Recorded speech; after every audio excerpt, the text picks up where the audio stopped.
Hi all, I'm Shuheda and I'm here to introduce our respected Shefi sir.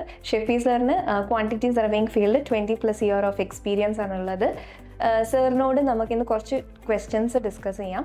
Hi sir, Indian professionals എന്തെങ്കിലും സർട്ടിഫിക്കേഷനോ അക്രഡിറ്റേഷനോ എടുക്കാറുണ്ടോ? കുറച്ചും കൂടി നമുക്ക് vacancies അവിടെ കിട്ടാൻ വേണ്ടിയിട്ട്. ഇപ്പോൾ 10 years എക്സ്പീരിയൻസിലുള്ള I prefer to get the RICS membership. അത് റിയലി അഡ്വാൻറ്റേജ് ആണ്. കാരണം വെച്ചാൽ എസ്പെഷ്യലി ക്ലയൻറ്റ് സൈഡിൽ നോക്കുമ്പോൾ they will give preference for that one. ക്ലയൻറ്റും കൺസൾട്ടൻ്റ് ആണെന്നുണ്ടെങ്കിൽ they will give preference to those candidates. അപ്പോൾ ഇന്ത്യയിൽ വർക്ക് ചെയ്യുന്ന QS ഫീൽഡിൽ വർക്ക് ചെയ്യുന്ന ആൾക്കാർ എന്തെങ്കിലും കോമൺ ആയിട്ടുള്ള മിസ്റ്റേക്സ് സംഭവിക്കാറുണ്ടോ മിഡിൽ ഈസ്റ്റിലൊക്കെ വർക്ക് ചെയ്യുന്ന സമയത്ത്? അങ്ങനെ സ്പെസിഫിക് ആയിട്ട് നമുക്ക് പറയാൻ പറ്റില്ല. പിന്നെ ഒന്നെന്ന് പറഞ്ഞാൽ സ്റ്റാൻഡേർഡാണ്. അതായത് construction specification is entirely different. അപ്പോൾ ഇത് അഡാപ്റ്റ് ചെയ്യാനുള്ള ഒരു ടൈം ചിലപ്പോൾ എടുക്കാറുണ്ട്, അല്ലെങ്കിൽ അതിൽ മിസ്റ്റേക്സ് തന്നെ വരാറുണ്ട്. അതുപോലെ തന്നെ ഇപ്പോൾ ഉദാഹരണം പറയുകയാണെങ്കിൽ നമ്മളിവിടെ ഉപയോഗിക്കുന്ന വാട്ടർ പ്രൂഫ് സിസ്റ്റം അല്ല അവിടെ ഉപയോഗിക്കുന്നത്, അവിടെ ഉപയോഗിക്കുന്ന റൂഫിംഗ് സിസ്റ്റം അല്ല ഇവിടെ ഉപയോഗിക്കുന്നത്. ഇങ്ങനെ എല്ലാത്തിനും ഡിഫറൻസ് ഉണ്ട്. ഈ ഡിഫറൻസിന് അതുപോലെ തന്നെ ഈവൻ മെസൻട്രി ആയി പോയി കഴിഞ്ഞാലും ശരി, എന്തായി കഴിഞ്ഞാലും ശരി, അതിന് എല്ലാം സ്റ്റാൻഡേർഡ് ഡിഫറെൻ്റ് ആണ്.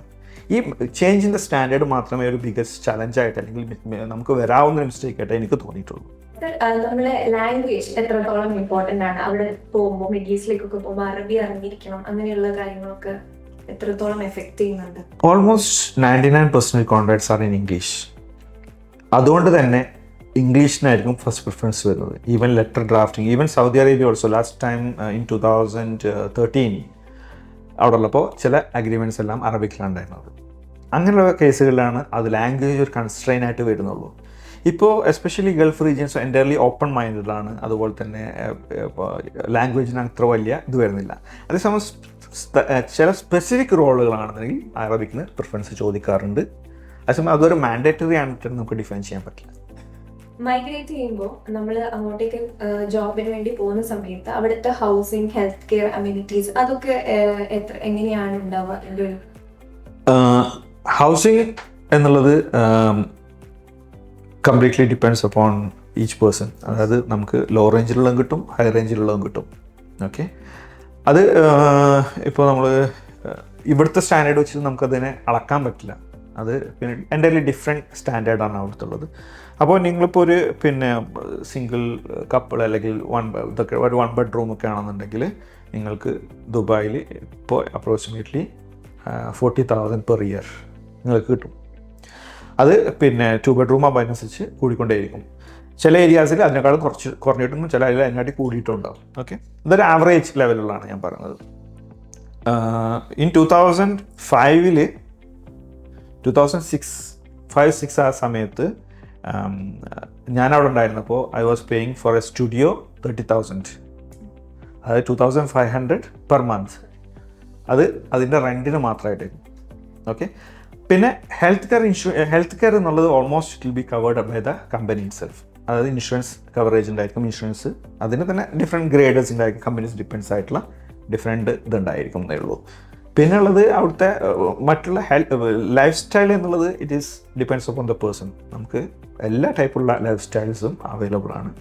അത് ഡിപ്പെൻഡ്സ്. അതുപോലെ തന്നെ ഇപ്പോൾ നമുക്കറിയാം, ഇപ്പോൾ അവർ റീസെൻ്റായിട്ട് റിലീജിയസ് ബരിയർ കളയുക എന്നവർക്കുള്ള ഒരുപാട് ആക്ടിവിറ്റീസ് സ്റ്റാർട്ട് ചെയ്തിട്ടുണ്ട് റീസെൻ്റ്ലി. പിന്നെ ടെമ്പിളിൻ്റെ ഉദ്ഘാടനം കഴിഞ്ഞതും ഇതൊക്കെ നമുക്ക് കാണാൻ കഴിയും. ഇത് ഒരു കൾച്ചറൽ ഡൈവേഴ്സിറ്റി, അതുപോലെ തന്നെ റിലീജിയസ് ഡൈവേഴ്സിറ്റി, ഇതെല്ലാം അഡാപ്റ്റ് ചെയ്യാൻ അവർ റെഡിയാണ് എന്നുള്ളതിൻ്റെ ഇതായിട്ടാണ് വരുന്നത്. അതുപോലെ തന്നെ ഓഫ് കോഴ്സ് അതിൻ്റെ എൻഡ് റിസൾട്ട് ആയിട്ടുള്ള അവരുടെ ഫിനാൻഷ്യൽ എയിമിങ്. എല്ലാ കമ്പനീസും ഹൗസിംഗ് ലൈക്ക് അക്കോമഡേഷൻ, ഫാമിലീസ് ഇങ്ങനെയൊന്നും പ്രൊവൈഡ് ചെയ്യുന്നില്ല. ഇല്ല, നിർബന്ധമില്ല. ചില കമ്പനീസ് മാത്രമേ അങ്ങനെ കൊടുക്കുള്ളൂ. എസ്പെഷ്യലി ദുബായ്, UAE എന്നുള്ള നിലക്ക് വളരെ കുറച്ച് കമ്പനീസാണ് ആസിറ്റീസ് കൊടുക്കാറുള്ളൂ. ചില കമ്പനീസ് കൊടുക്കാറുമുണ്ട്. ടിക്കറ്റ് സാധാരണ കൊടുക്കാറുണ്ട്. ടിക്കറ്റ് ഇയർലി വൺസ് ടിക്കറ്റ് കൊടുക്കാറുണ്ട്. ഈ പ്രൊജക്ട് സൈസിനെ പറ്റി പറയുകയാണെങ്കിൽ ഇപ്പം ഇന്ത്യയിൽ ഉണ്ടാകുന്ന പ്രൊജക്റ്റും അവിടെ പുറത്തുള്ള വർക്കും ആ ഒരു പ്രൊജക്ട് സൈസും സ്കോപ്പും ഒക്കെ ഒരുപാട് ഡിഫറൻസ് ഉണ്ട്. അതിൽ ഏറ്റവും വലിയ ഫാക്ടർ എന്ന് പറഞ്ഞാൽ അവൈലബിലിറ്റി ഓഫ് ലാൻഡ് ആണ്. അതുപോലെ തന്നെ സ്യൂട്ടബിലിറ്റി ഓഫ് ദ ലാൻഡ്. ഇന്ത്യനെ സംബന്ധിച്ചിടത്തോളം അവൈലബിലിറ്റിയും സ്യൂട്ടബിലിറ്റിയും ഓൾമോസ്റ്റ് ഈക്വലാണ്. അതായത് അവൈലബിളും ആണ്, അതുപോലെ തന്നെ അത് സ്യൂട്ടബിളും ആണ്. അതേസമയം അവിടെ മിഡിൽ ഈസ്റ്റ് റീജിയനെ സംബന്ധിച്ചിടത്തോളം അവിടുത്തെ അവൈലബിലിറ്റി ഉണ്ടെങ്കിൽ പോലും ചിലപ്പോൾ സ്യൂട്ടബിൾ ആയിരിക്കില്ല.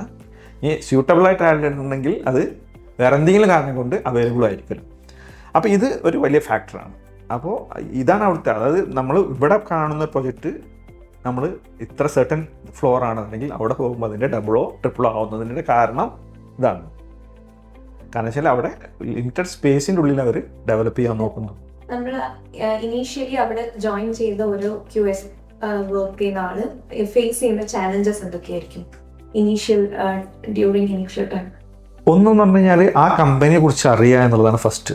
അതായത് ആ കമ്പനിയിലെ കോൺട്രാക്ച്വൽ ആൻഡ് കൊമേഴ്ഷ്യൽ പ്രൊസീജിയേഴ്സ് അറിയുക എന്നുള്ളത്. ഇത് നോർമലി എൻ്റെ എക്സ്പീരിയൻസ് പ്രകാരം ഒരു 2 to 3 months ഇതിന് തന്നെ എടുക്കും നമുക്കതിനെ കംപ്ലീറ്റ്ലി ഫെമിലറൈസ് ആവാൻ വേണ്ടിയിട്ട്. അത് കഴിഞ്ഞാൽ we have to run the show only. ആ ഫെമിലറൈസ് ആവുക എന്നുള്ളത് ഏറ്റവും വലിയ ചലഞ്ച് ആയിട്ട് കിടക്കുന്നത്. അതിനപ്പുറത്തേക്ക് ഒരു വലിയ ചലഞ്ചായിട്ട് എനിക്ക് തോന്നുന്നില്ല. QS ഫീൽഡിൽ ഏതെങ്കിലും ഒരു സെക്ടർ ഇപ്പോൾ മിഡിൽ ഈസ്റ്റിൽ ബൂം ചെയ്യുന്നു അങ്ങനെ എന്തെങ്കിലും ഉണ്ടോ? അത് QS എന്നുള്ളത് മൊത്തത്തിൽ അങ്ങ് എടുത്താൽ മതിയോ, പ്രശ്നം വരുന്നില്ല. കാരണം വെച്ചാൽ അത് പിന്നെ അതിൽ തന്നെ കൊമേഴ്ഷ്യൽ മാനേജ്മെൻ്റ് ഉണ്ട്, പിന്നെ കോൺട്രാക്ട്സ് മാനേജ്മെൻ്റ് ഉണ്ട്. ഇതിൽ ഈ കോൺട്രാക്ട്സ് എന്നുള്ളത് ഇറ്റ്സ് നമ്മൾ വിചാരിക്കുന്നതിനേക്കാളും കൂടുതൽ സ്കോപ്പുള്ളൊരു ഏരിയയാണ് അതിൽ. അതെന്ന് പറഞ്ഞു കഴിഞ്ഞാൽ നമ്മൾ എഴുതുന്ന ഓരോ കറസ്പോണ്ടൻസും അതിന് ആക്ച്വലായിട്ടുള്ള ഇമ്പാക്റ്റ് ഉണ്ടാക്കുന്നു എന്ന് ഉറപ്പുവരുത്തലാണ് ഒരു കോൺട്രാക്ട്സിൻ്റെ ജോലി എന്ന് പറഞ്ഞു കഴിഞ്ഞാൽ.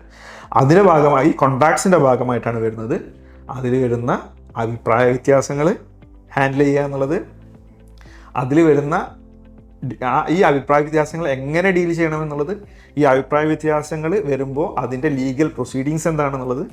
അപ്പോൾ നമ്മൾ ഈ ലീഗൽ പ്രൊസീഡിങ്സിലോട്ട് കടക്കുമ്പോൾ അത് ഈ കൺസ്ട്രക്ഷൻ ഇതിലുള്ളവർ LLM എടുക്കുന്ന നിങ്ങൾക്ക് കാണാൻ കഴിയും. ഈ LLM എടുക്കാനുള്ള കാരണം വെച്ചാൽ they want to become a construction lawyer. അതായത് ഏറ്റവും ലോകത്രത്തെ കൺസ്ട്രക്ഷൻ നടക്കുന്നെങ്കിൽ അത്ര തന്നെ പ്രശ്നങ്ങളും ഉണ്ടാകും. ഈ പ്രശ്നങ്ങൾ സോൾവ് ചെയ്യാൻ വേണ്ടിയിട്ടാണ് യഥാർത്ഥത്തിൽ ഈ ലോയേഴ്സ് ഉള്ളത്. അപ്പോൾ ഇപ്പോൾ എൻ്റെ കൂടെ തന്നെയുള്ള എൻ്റെ നേരെ ലൈൻ മാനേജർ റീസെൻ്റായിട്ട് LLM എടുത്തു ഇൻ കൺസ്ട്രക്ഷൻ മാനേജ്മെൻറ്റ്. അപ്പോൾ അത് അവർക്കും ഹെൽപ്ഫുൾ ആണ്, അതുപോലെ തന്നെ നമ്മുടെ പ്രൊഫൈലിനും വളരെ ഹെൽപ്ഫുള്ളായിട്ട് വരും. സാറിൻ്റെ ഈ ഒരു എക്സ്പീരിയൻസിൽ ഒരു സക്സസ്ഫുൾ ട്രാൻസിഷന് വേണ്ടിയിട്ട് എന്തെങ്കിലും ടിപ്സ് പ്രൊവൈഡ് ചെയ്യാനുണ്ടോ?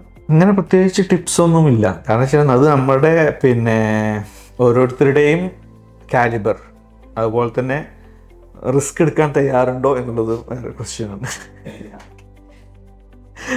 ഈ എത്രത്തോളം റിസ്ക് എടുക്കാൻ നിങ്ങൾ തയ്യാറാണോ അത്രത്തോളം നിങ്ങൾക്ക് മുന്നോട്ട് പോകാൻ കഴിയും. അതേസമയം സേഫ് സോണിൽ നിന്നാണ് വർക്ക് ചെയ്യണമെന്നുണ്ടെന്നുണ്ടെങ്കിൽ നമുക്ക് അങ്ങനെ പോകാനേ പറ്റുള്ളൂ.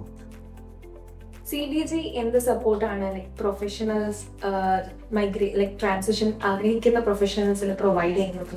CBA സംബന്ധിച്ചിടത്തോളം അതിൻ്റെ പൈപ്പ് ലൈനിൽ ഒരുപാട് പ്രൊജക്ട്സ് നടന്നുകൊണ്ടിരിക്കുന്നുണ്ട്. മീൻസ് ചില കോഴ്സുകളെ കുറിച്ചുള്ള ആലോചനകൾ നടന്നുകൊണ്ടിരിക്കുന്നുണ്ട്, എങ്ങനെ ഡെലിവർ ചെയ്യുന്നതിനെ കുറിച്ച് എല്ലാം നടന്നുകൊണ്ടിരിക്കുന്നുണ്ട്.